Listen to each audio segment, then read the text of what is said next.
Good morning, dear students. This is the class of Petroleum Geology for third semester Petroleum Engineering students. Last class में हमने petroleum geology में unit 4 start कर चुके थे already, जिसमें हम स्ट्रक्चरल जियोलॉजी के बारे में पढ़ रहे थे। स्ट्रक्चरल जियोलॉजी बेसिकली क्या होता है, जो डिफरेंट डिफरेंट शेप्स हो जाते हैं, जो हमारे बेड्स होते हैं, जो लेयर्स होती है, जो उनकी डिफरेंट डिफरेंट शेप्स की जो लेयर्स मिलती है या बेड्स मिलते हैं, उनके बारे में हम स्टडी करते हैं कि उनकी कैसी स्ट्रक्चर है, वो कैसे स्ट्रक्चर के बने हुए हैं। ठीक है, तो हमने लास्ट क्लास में हमने प्लेट टेक्टोनिक्स के बारे में पढ़ा था कि जो आपके बेड्स होते हैं, ठीक है, उनमें डिफरेंट डिफरेंट फोर्सेस की वजह से वो क्या धीरे धीरे मूव करते हैं अपने प्लेसेस से। तो जो प्लेट्स का जो मूवमेंट होता है, उसकी वजह से जो अर्थक्वेक्स आते हैं, ठीक है, तो उनका मूवमेंट कैसे होता है, उनकी ड्रिफ्टिंग कैसे होती है, अर्थक्वेक्स के रीजंस क्या होते हैं, तो जो प्लेट टेक्टोनिक का कांसेप्ट है वो हमने स्टडी किया था। उसी के साथ हमने जो डिप एंड स्ट्राइक होता है, ठीक है, डिप क्या होता है कि अगर कोई बेड है उसका वो इंक्लाइन डायरेक्शन में है, तो मतलब वो जो हमारा जैसे कि लेयर्स इस हॉरिजॉन्टल डायरेक्शन में होती है, अगर कोई बेड इस तरीके से इंक्लाइन डायरेक्शन में, तो वो हॉरिजॉन्टल प्लेन के साथ कितना डिग्री का एंगल बना रहा है वो हमारा डिप होता है, और किस डायरेक्शन में उसकी वो डिपिंग हो रही है, तो वो उसकी डिपिंग की डायरेक्शन होती है। ठीक है, और हमने स्ट्राइक पढ़ी थी कि जब वो हॉरिजॉन्टल प्लेन को जो हमारा इंक्लाइन बेड है, जैसे कि ये हमारा इंक्लाइन बेड है, वो हॉरिजॉन्टल प्लेन को जहाँ टच कर रहा है, ये इंटरसेक्शन पॉइंट इस प्लेन पे जहाँ टच कर रहा है वो स्ट्राइक होती है, स्ट्राइक डायरेक्शन दी जाती है किसी भी बेड की। ठीक है, तो आज की क्लास में हम फोल्ड एंड फोल्डिंग पढ़ने वाले थे। फोल्ड्स एंड फोल्डिंग ये बहुत ही इंपॉर्टेंट है, जो डिफरेंट डिफरेंट स्ट्रक्चर्स होती है उसका एक पार्ट है फोल्ड्स एंड फोल्डिंग। ठीक है, फोल्ड्स क्या होता है, बेसिकली हम सबसे पहले ये समझेंगे। तो क्या होता है, सब सरफेस में आपने जो डिफरेंट डिफरेंट टाइप के स्ट्रेसेस स्टडी किए थे, जैसे कि कंप्रेशनल स्ट्रेसेस लग रहे थे, टेंशनल फोर्सेस लग रहे थे, ठीक है, शियर फोर्सेस लग रहे थे। तो उन फोर्सेस की वजह से जो लेटरल मूवमेंट्स होते हैं, इन फोर्सेस की वजह से या इन स्ट्रेसेस की वजह से जो हमारे हॉरिजॉन्टल बेड होते हैं, उनकी जो शेप होती है, स्ट्रक्चर होती है, वो चेंज हो जाती है। जैसे कि फॉर एग्जांपल, जैसे कि इस तरीके से हमारी ये हॉरिजॉन्टल लेयर्स थी, ये हॉरिजॉन्टल बेड्स है, ठीक है, इन लेयर्स को बेड्स कहते हैं। ठीक है, तो इन लेयर्स में क्या हुआ, हमारा कंप्रेशनल फोर्स लगा, ठीक है, या टेंशनल फोर्स लगा। तो इन फोर्सेस की वजह से फोर्स इतना इसने इसको कॉम्पैक्ट कर दिया कि इसने ये वाला शेप ले ली, ठीक है, इस तरीके से ये फोल्ड हो गया।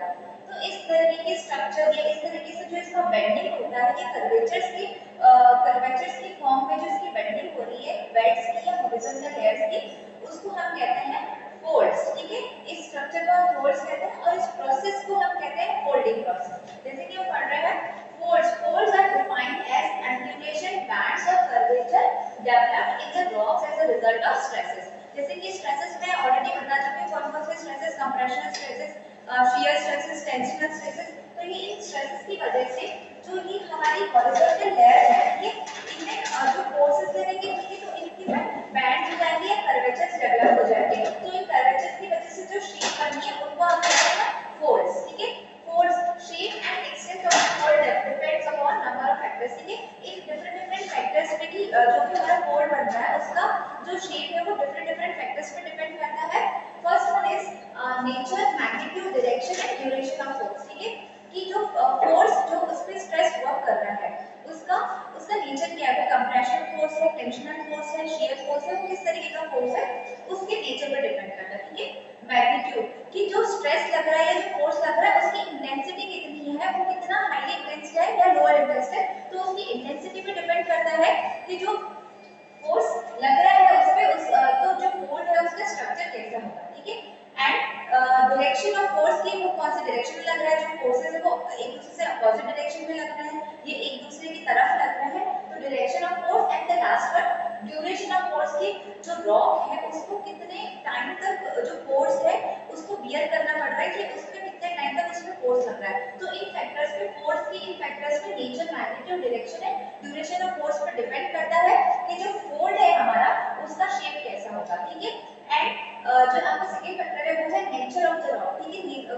रॉक है उसका नेचर कैसा है, वो डक्टाइल है, ठीक है, या ब्रिटल है, तो उसके नेचर पे डिपेंड करता है कि जो फोल्ड है उसका शेप कैसा होगा।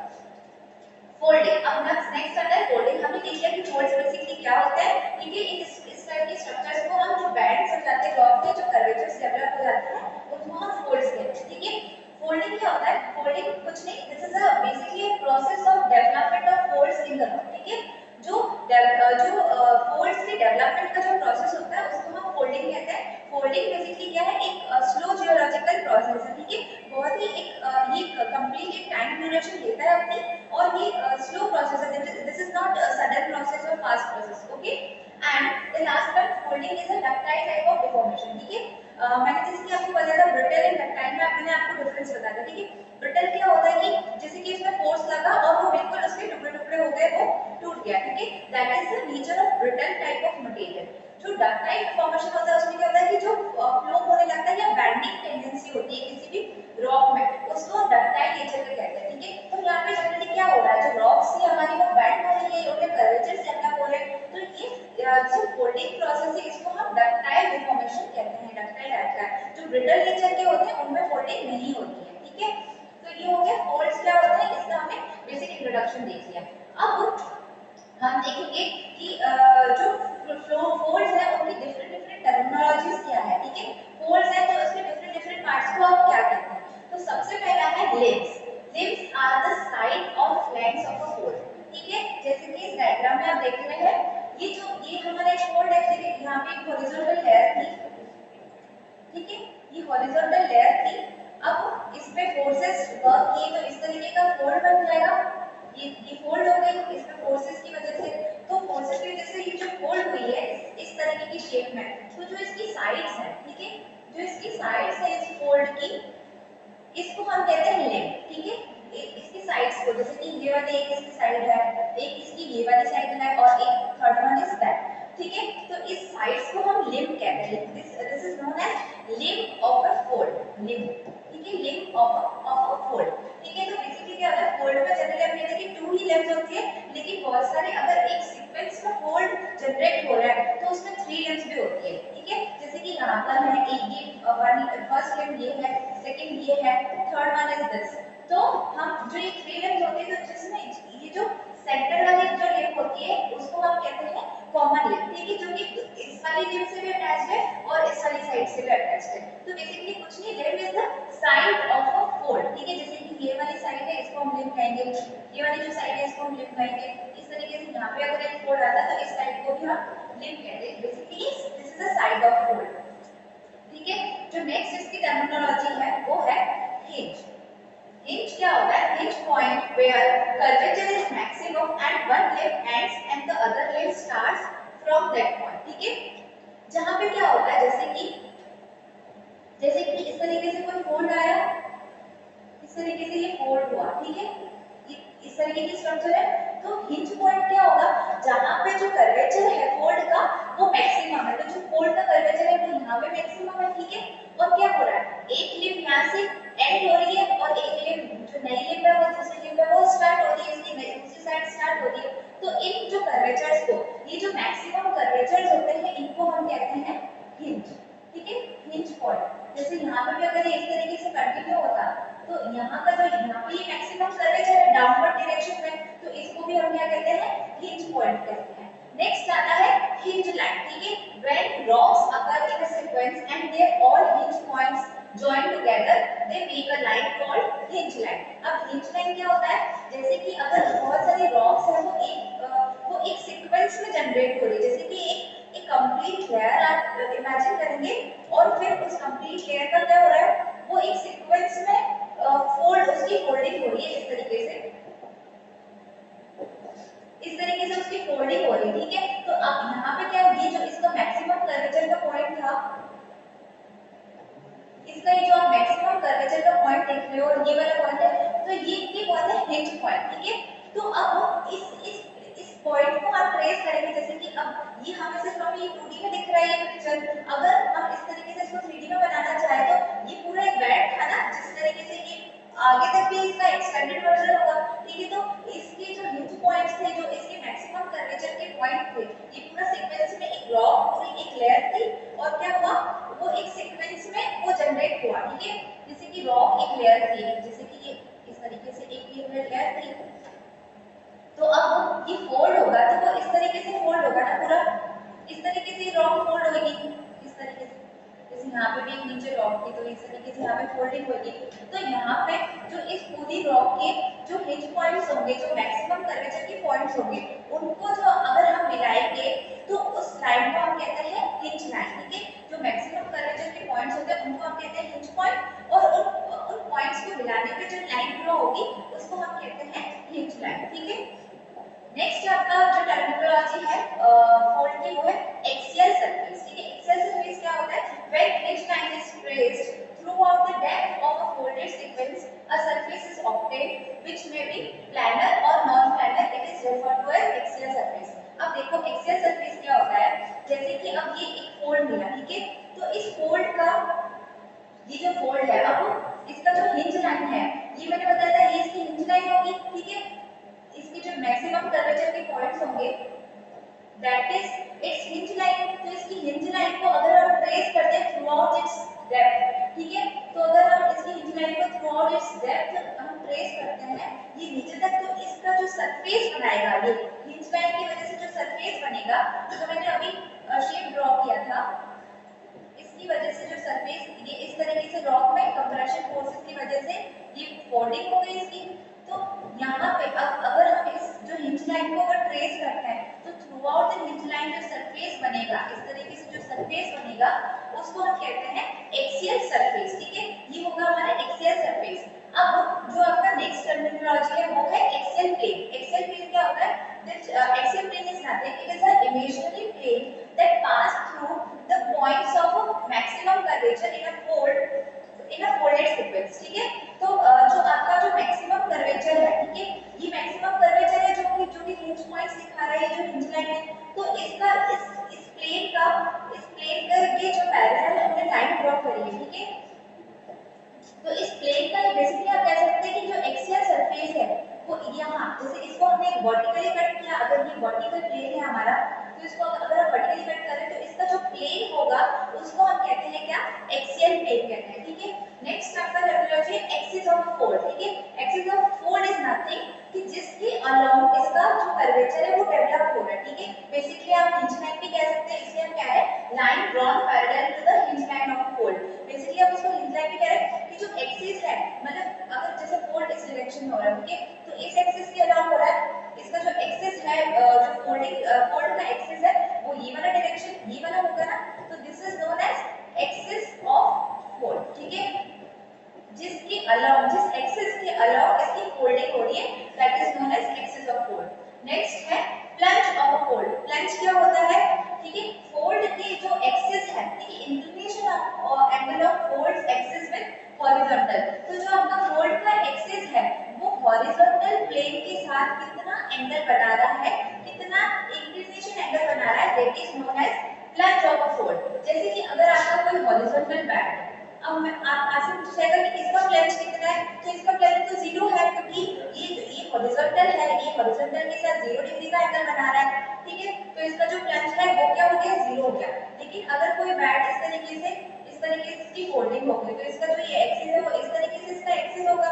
ठीक है, तो ये जो हॉरिजॉन्टल प्लेन के साथ जितना एंगल बना रहा है, हॉरिजॉन्टल प्लेन के साथ जो इसका इंक्लिनेशन एंगल होगा that is known as plunge of a fold. ठीक है, जो लास्ट टर्मिनोलॉजी है वो है क्रेस्ट एंड ट्रफ। ठीक है, जो क्रेस्ट होता है वो आपका क्या होता है? जो इसकी मैक्सिमम कर्वेचर होता है अपवर्ड डायरेक्शन में, ठीक है, अपवर्ड डायरेक्शन में जो इसका मैक्सिमम कर्वेचर होता है that is known as crest of a fold. ठीक है, और इसी तरीके से जो ये डाउनवर्ड डायरेक्शन में गया और इसका डाउनवर्ड डायरेक्शन में जो मैक्सिमम कर्वेचर था, ठीक है, that is known as trough of fold. ठीक है, जैसे कि इस तरीके से फोल्ड हुआ, इस तरीके से ये फोल्ड हुआ, तो ये इसको हम कहेंगे क्रेस्ट, एंड इसको हम कहेंगे जो मैक्सिमम जो डाउनवर्ड डायरेक्शन में कर्वेचर है उसको हम कहेंगे ट्रफ।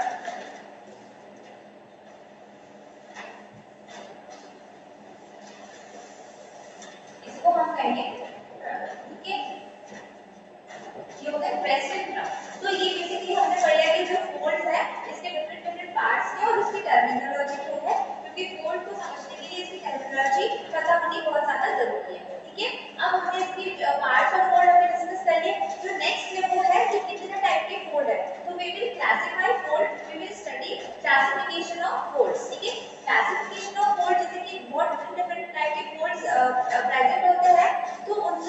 डिफरेंट उनकी ज्योमेट्री के अकॉर्डिंग स्टडी करना that is very complex process. तो बेसिकली हमने जो फोल्ड्स हैं उनको दो टाइप में डिवाइड किया है। First one is anticline fold and second one is incline fold. अब देखो एंटीक्लाइन फोल्ड्स क्या होते हैं, जैसे कि क्या है आपको ये दिख रही है, दो रॉक्स की लेयर दिख रही है, तो जो सबसे पहले अब जो नीचे वाली जो लेयर होगी रॉक की वो ओल्डर होगी, उसके ऊपर दूसरी रॉक का जो डिपोजिशन होगा वो हमारी न्यूअर रॉक होगी।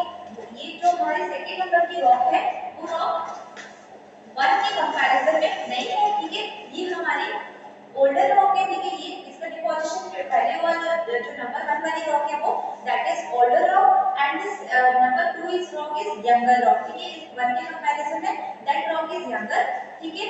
तो अब क्या होगा, जो अब इसके में क्या हो रहा है, कंप्रेशनल फोर्सेस लग रहे हैं, तो कंप्रेशनल फोर्सेस की वजह से इस तरीके की फोल्ड डायरेक्शन बन गई, ठीक है, इस तरीके के फोल्ड्स क्रिएट हो गए। तो इस तरीके के जो फोल्ड्स होते हैं जिसमें आपका जो शेप बनती है फोल्ड की वो होती है कॉन्वेक्स अपवर्ड्स, ठीक है, कॉन्वेक्स अपवर्ड्स, ठीक है, या अपराइज कह सकते हैं। तो जो कॉन्वेक्स अपवर्ड्स जो हमारी स्ट्रक्चर बनती है इस तरीके के फोल्ड को हम कहते हैं एंटीक्लाइन फोल्ड, ठीक है, इस तरीके की शेप को हम बेसिकली क्या कहते हैं, एंटीक्लाइन फोल्ड। तो एंटीक्लाइन फोल्ड की जो प्रॉपर्टीज है वो क्या होगी, जो इसमें जो ओल्डर रॉक होगी वो इसकी कोर का काम करेगी, ठीक है, वो इसमें इनर साइड में होगी, ठीक है। तो ये जो ओल्डर रॉक है फोल्ड में इनर साइड में होगी और जो इसकी सरफेस होगी, इसकी जो सरफेस होगी वो किस रॉक से कवर होगी, यंगर रॉक से, जो आप ये नंबर 2 देख रहे हो दैट इज यंगर रॉक। तो इसकी जो सरफेस होगी, जो इसकी आउटर मोस्ट पार्ट इसका कवर होगा वो यंगर रॉक से होगा और जो ओल्डर रॉक होगी इसकी इनर मोस्ट पार्ट में होगी, ठीक है। तो इस तरीके के फोल्ड को हम कहते हैं एंटीक्लाइन फोल्ड। तो एंटीक्लाइन फोल्ड को हम अगर डायरेक्शनली शो करना चाहे तो इसमें क्या होता है कि जो बैड्स होते हैं वो एक दूसरे के अपोजिट डायरेक्शन में डिपिंग होती है, ठीक है, बैड्स एक तो ये क्या होता है, फर्स्ट इसकी प्रॉपर्टी वो क्या होता है कॉन्वेक्स अपवर्ड्स, जो इसकी सेकंड प्रॉपर्टी हम कहेंगे beds dip opposite to each other, ठीक है। जो बैड की जो डिपिंग होती है वो एक दूसरे के, या हम कह सकते हैं कि डिपिंग या इसकी जो लिम्स होती है, ठीक है, limbs dip away from opposite to each other, ठीक है। तो अगर हम इसको सिंबॉलिकली जैसे एक एज अ सिंबल हम इसको अगर डिनोट करना चाहें एंटीक्लाइन फोल्ड को, तो इसका जो सिंबल होता है वो होता है इस तरीके से, हम दो एरो, एक सेंट्रल पॉइंट होगा और जो दो एरोस है वो एक दूसरे से अपोजिट डायरेक्शन में जा रहे हैं। इसका मतलब जो इसकी लिम्स है, जो इसकी साइड्स है, ये जो इसकी ये है इसकी साइड है, ये इसका हिंज पॉइंट होगा, ठीक है, जो मैक्सिमम कर्वेचर का पॉइंट है, और ये क्या होगा इसकी साइड्स होंगे जिसको हम क्या कहते हैं लिम्ब कहते हैं, और ये भी इसकी दूसरी लिम्ब। तो जो इसकी लिम्ब होगी उनकी डिपिंग एक दूसरे के अपोजिट डायरेक्शन में होगी। तो एंटीक्लाइन फोल्ड को हम इस तरीके से सिंबल से इस तरीके से शो करते हैं, एक सेंट्रल पॉइंट होगा जिसमें दो एरो एक दूसरे के अपोजिट डायरेक्शन में जा रहे हैं, ठीक है, they are opposite towards each other, okay. और अब ये हो गया एंटीक्लाइन फोल्ड। अब हम बात करते हैं सिंक्लाइन फोल्ड की। तो जो सिंक्लाइन फोल्ड होता है वो एग्जैक्टली अपोजिट होता है एंटीक्लाइनल फोल्ड के। तो जो सिंक्लाइनल फोल्ड होता है उसमें क्या होगा, अब सेम ये देख रहे हैं आप कि ये जो आपकी जो नीचे वाली जो रॉक की लेयर है वो हमारी न्यूअर ओल्डर रॉक यानी कि rock one is older rock, and उसके ऊपर जो नई रॉक का डिपोजिशन होगा वो होगी हमारी यंगर रॉक, ठीक है। तो इसमें फोर्सेस लगे और फोर्सेस लगने के कारण इसने इस तरीके की शेप दी, ठीक है। तो यहाँ पे जो हमारी ये अंदर वाली ये अगर ये डाउनवर्ड डायरेक्शन में जाएगी तो डाउनवर्ड डायरेक्शन में अगर इसमें फोर्स लग रहा है तो ये जो अंदर वाली रॉक है वो क्या होगी, that is younger rock, rock 2 है, इसमें ये वाली जो है हमारी रॉक 2 है, और जो आउटर बाउंड्री में जो आउटर मोस्ट पार्ट है दैट इज ओल्डर रॉक, ठीक है, जो क्या है रॉक 1 है। तो इसमें क्या होता है सिंक्लाइनल फोल्ड में एंटीक्लाइनल का बिल्कुल उल्टा हो रहा है, इसमें जो हमारा इनर पार्ट है वो हमारी क्या है यंगर रॉक है, जबकि इसमें क्या हो रहा है इनर पार्ट क्या थी ओल्डर रॉक थी, इसमें इनर पार्ट है यंगर रॉक। अब इसमें क्या हो रहा है जो आउटर पार्ट है वो क्या था यंगर रॉक थी, लेकिन इसका अपोजिट इसमें जो इसका आउटर पार्ट है वो क्या है इसकी ओल्डर रॉक, ठीक है। अब ये हो गया ना हमारा पहला, इसमें दोनों में क्या तरीके से रिवर्स काम करते हैं। अब इसको हम क्या कहते हैं, इसकी जो शेप होती है इसको हम कहते हैं कॉन्वेक्स डाउनवर्ड्स, डाउनवर्ड्स डायरेक्शन में इसका ये स्ट्रक्चर फॉर्म होता है, ठीक है। और सेकेंड वन, इसमें क्या होता है, beds opposite to beds opposite to each other, जो हम कह रहे थे जो इसकी लिम्स है वो एक दूसरे की अपोजिट डायरेक्शन में डिपिंग हो रही है, तो इसमें क्या हो रहा है, एक दूसरे के टुवर्ड्स डिपिंग होती है, ठीक है। Limbs dip towards each other,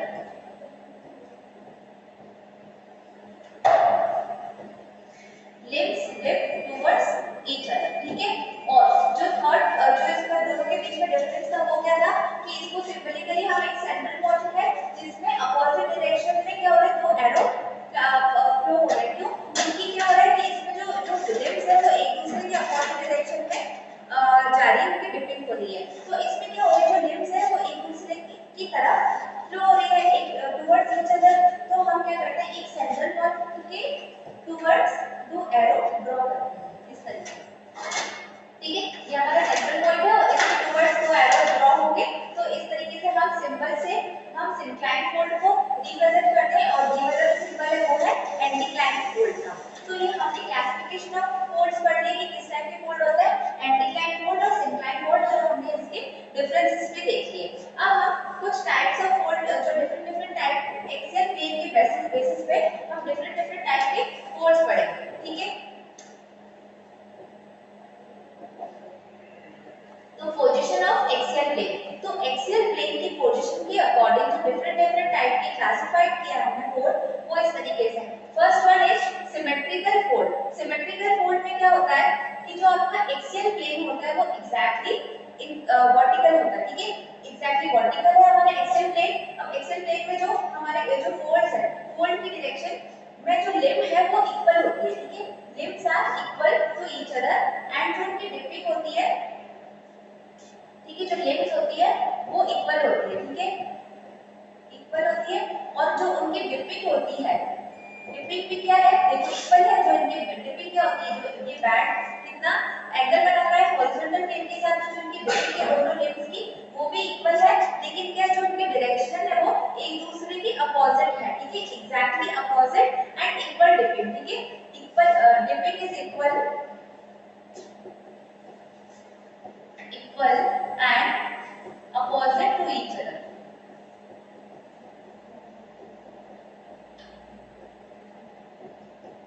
तो जो आपका सिमेट्रिकल फोल्ड है, जैसे कि नाम से पता चल रहा है, जो हमारा एक्सियल प्लेन है वो बिल्कुल वर्टिकल है, जो लिम्स की साइड है वो एक दूसरे के इक्वल होती है, इनकी जो डिपिंग होती है वो इक्वल होती है, क्योंकि जो एंगल है वो इक्वल है, लेकिन क्या फर्क है, जो डिपिंग है वो एक दूसरे के अपोजिट डायरेक्शन में हो रही है, जैसे ये इस डायरेक्शन में जा रहा है, ये इस डायरेक्शन में जा रहा है, इस तरीके से बाकी सब कुछ एकदम एक प्लेन सिमेट्रिकल वे में हो रहा है। अब जो दूसरे टाइप का आपका फोल्ड है एक्सियल प्लेन के according, that is asymmetrical fold. अब जैसे कि नाम से पता चल रहा है, जो इसका एक्सियल प्लेन है वो जरूरी नहीं है कि वो एग्जैक्टली वर्टिकल है, ठीक है, तो आपकी जो दोनों लिम्स है वो इनकी लेंथ इक्वल नहीं हो सकती, जो इनकी डिपिंग होगी, ठीक है, जो लिम्स की डिपिंग होगी वो इक्वल नहीं है, जैसे कि आपको इससे पता चल रहा है कि जो इसकी बैट की डिपिंग है, इस तरीके की लिम्ब की डिपिंग है वो 80 डिग्री है, और इस तरफ की जो ये लिम्ब है इसकी डिपिंग कितनी है, 40 डिग्री, तो जो लिम्स है उनकी डिपिंग इक्वल नहीं होती है एक दूसरे की, जो आपका एक्सियल प्लेन है वो जरूरी नहीं है कि वो एग्जैक्टली वर्टिकल होगा, ठीक है, और जो लिम्स की जो साइड है, ठीक है, जो साइड है that are not also equal, ठीक है, जो लिम्स की जो साइड की लेंथ है वो भी इक्वल नहीं होगी, ठीक है, तो ये हो गया हमारा बेसिकली सिमेट्रिकल फोल्ड है, असिमेट्रिकल फोल्ड। अब जो नेक्स्ट टाइप की ऑन द बेसिस ऑफ जो थर्ड टाइप का फोल्ड है on the basis of axial plane, that is overturn fold. जो ओवरटर्न फोल्ड होता है उसमें क्या होता है, बहुत ज्यादा इनमें स्ट्रेसेस की वजह से ये बहुत एक्सेसिव फोल्डिंग इसमें हो जाती है, ठीक है, तो एक्सेसिव फोल्डिंग होने की वजह से जो आप इस तरीके से ये देख रहे हैं, ये इनकी जो लिम्स है वो एक ही डायरेक्शन में जाती भी है, और हम कहते हैं कि नहीं भी जा सकती है, मे बी और मे नॉट बी पॉसिबल, जो लिम्स है वो एक ही डायरेक्शन में फ्लो करेगी या नहीं करेगी, ठीक है, जो इसकी इस तरफ की जो लिम्ब है इसको हम कह रहे हैं नॉर्मल लिम्ब, और जो इस तरफ की लिम्ब है उसको हम कहते हैं रिवर्स लिम्ब। इस तरह की जो साइड है इसको हम कहते हैं रिवर्स्ड लिम्ब, ठीक है, रिवर्स्ड लिम्ब। तो अब क्या होगा, ये जो रिवर्स लिम्ब है इसकी बहुत ज्यादा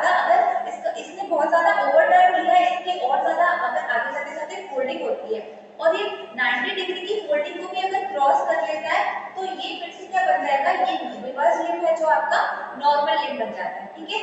तो इस तरीके से जो एग्जांपल थे ओवरटर्न फोल्ड के थे।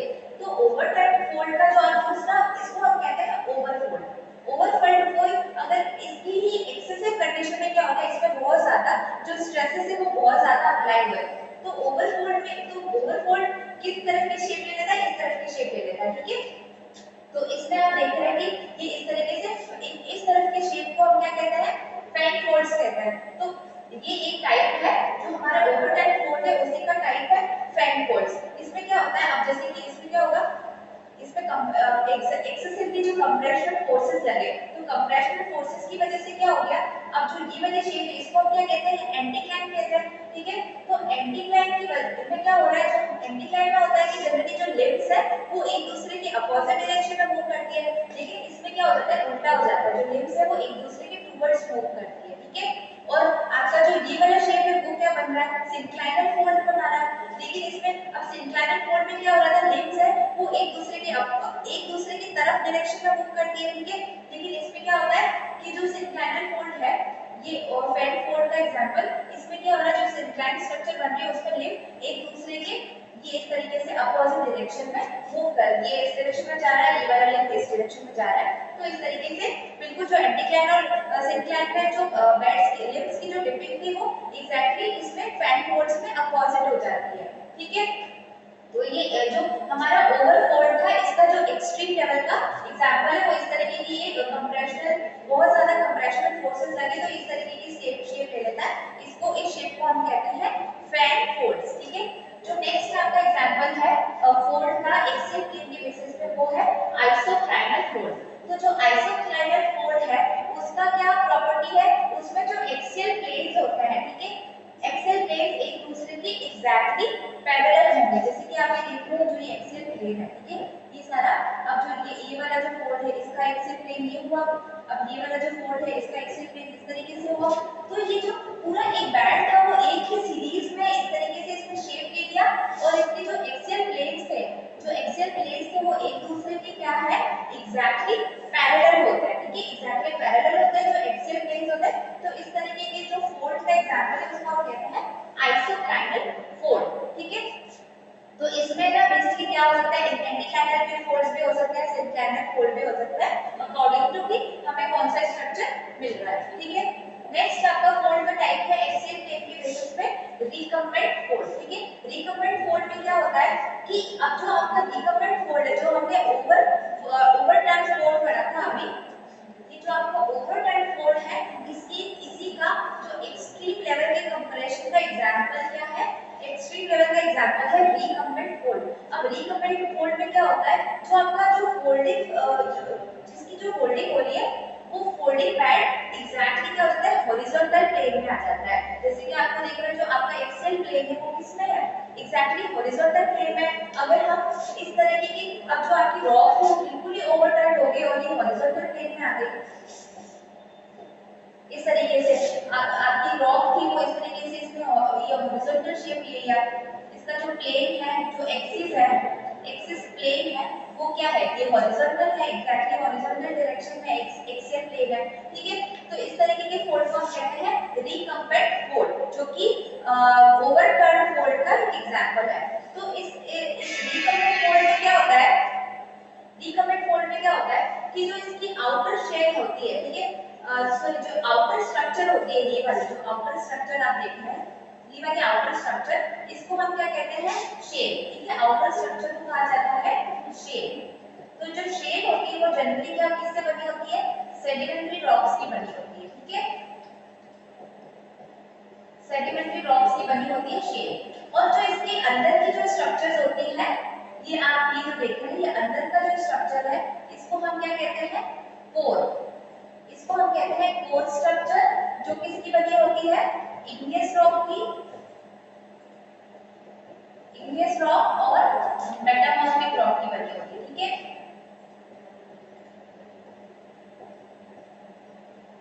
ठीक है, तो आपका ये रिकम्बेंट फोल्ड है, इस तरीके का इसका एग्जांपल था। तो अब इसकी जो आउटर जो इसकी शेल थी, ठीक है, आउटर शेल का जो अपर वाली लिप होती है इसको हम कहते हैं नॉर्मल लिप, ठीक है। और इसकी जो लोअर लिप होती है वो भी ये आउटर शेल कवर कर रहा है, तो इसकी जो नॉर्मल जो लोअर वाली लिप होती है इसको हम क्या इन्वर्टेड लिप या इसको हम कह सकते हैं रिवर्स्ड लिप,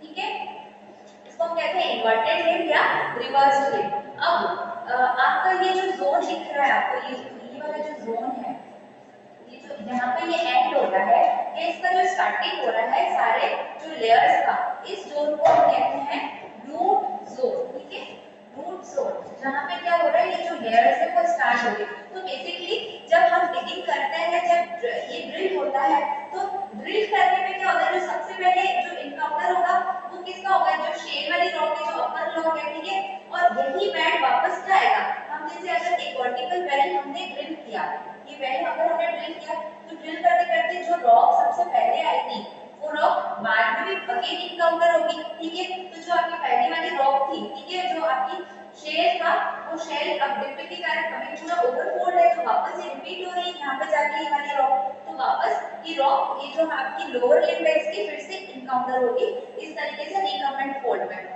तो आपका जो रूट जोन होता है, इस जोन को हम बेसिकली कहते हैं रूट जोन, जहाँ पे ये स्टार्ट हो रहा है। तो रूट जोन में क्या होता है, तो रूट जोन में ये जो आपका जोन है उसको हम रूट जोन कहते हैं। तो रूट जोन फाइंड आउट करना बहुत मुश्किल होता है, ठीक है, अगर रूट जोन हम फाइंड आउट कर सकते हैं, अगर ये रूट जोन मिल जाए तो हम ये फाइंड आउट कर सकते हैं कि जो जो फोल्ड्स है उसका ओरिजिन कैसे हुआ है, कि इंक्लाइनल फोल्ड थे या एंटीक्लाइनल फोल्ड था, इसका जो मेन जो इसका ओरिजिन था वो हम फाइंड आउट कर सकते हैं अगर हमें रूट जोन मिल जाए, ठीक है। आपका जो लास्ट एंड फाइनल जो टाइप का फोल्ड है, और the basis of axial plane, की एक्सियल प्लेन की पोजीशन क्या है, उसके बेसिस पे जो है कॉन्जुगेट फोल्ड। कॉन्जुगेट फोल्ड में क्या होता है, एक सीरीज में ये जो है बेड की एक सिंगल बेड था जिसकी इस तरीके से फोल्डिंग हो गई, तो इस फोल्डिंग में क्या हुआ, जो आपकी एक्सियल प्लेन्स थे, अब डिफरेंट डिफरेंट सेक्शन में इसकी फोल्डिंग डिफरेंट टाइप से हो रही है, तो जो एक्सियल प्लेन थे उनका एक दूसरे से कोई रिलेशन नहीं है, वो they are not related to each other, ठीक है, इनकी जो डायरेक्शन है वो भी डिफरेंट डिफरेंट है, जैसे कि आप देख पा रहे हैं इस डायग्राम में, ये जो एक्सियल प्लेन्स है इनकी डिफरेंट डायरेक्शन में इनकी डिपिंग हो रही है, तो ये इन प्लेन्स का एक दूसरे के साथ कोई रिलेशन नहीं है, तो इस तरीके के फोल्ड्स को हम कहते हैं कॉन्जुगेट फोल्ड, ठीक है। तो अब इसमें सेम ही सीरीज में हमें कुछ डिफरेंट वैरायटी के फोल्ड मिल सकते हैं, हमें सेम ही इस बेड में एंटीक्लाइनल फोल्ड भी मिल सकते हैं, सेम ही बेड में हमें सिंक्लाइनल फोल्ड भी मिल सकते हैं। तो इस तरीके से आज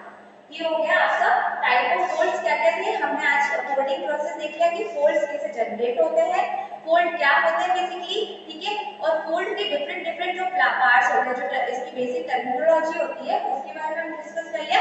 उसके बाद में जो डिफरेंट टाइप के इंपॉर्टेंट फोल्ड्स थे उनका हमने स्टडी किया, और बेस्ड ऑन की एक्सियल प्लेन की पोजीशन क्या है उसके बेसिस पे जो हम फोल्ड्स का क्लासिफिकेशन करते हैं वो हमने क्लासिफिकेशन भी एट लास्ट स्टडी कर दिया, ठीक है। तो ये आपका फोल्ड एंड फोल्डिंग का टॉपिक कंप्लीट होता है। जो नेक्स्ट क्लास होगी उसमें हम पढ़ेंगे फोल्ड्स, ठीक है, ये भी फोल्ड भी आपका एक तरीके से क्या है, स्ट्रक्चरल जियोलॉजी का एक टाइप है, ठीक है, कि फोल्ड है वो एक टाइप का स्ट्रक्चर है, फोल्डिंग कैसे होती है, फोल्ड्स पढ़ेंगे और फोल्डिंग कैसे होती है किसी भी रॉक में, उसके बारे में हम